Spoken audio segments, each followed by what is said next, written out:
నేను బుద్ధి లేక అనవసరంగా మా అక్కకు ఫోన్ చేస్తే ఈవిడ వచ్చింది, నన్ను తీసుకుని వచ్చింది, నేను వచ్చేసాను. 4 రోజులు బాగానే ఉంది.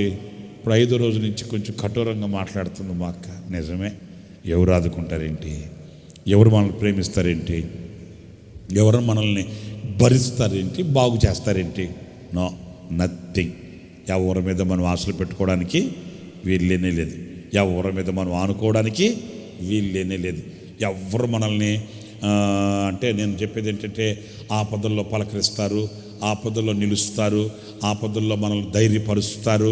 నో, ఒకప్పుడేమో కానీ ఇప్పట్లో అస్సలు మనం అలాగా సంతోషించడానికి, అలాగ అనుకోవడానికి ఏం లేదు. ఒక్కటి మాత్రం వాస్తవం, ఎవరైనా ఆదుకునే వాళ్ళు ఉన్నారు అని అంటే నా ప్రభు అయిన యేసుక్రీస్తు తప్ప, ఆ సర్వశక్తి కలిగిన దేవుడు తప్ప, ఆ మహోన్నతుడైన దేవుడు తప్ప మరొకరెవ్వరూ లేనే లేరండి.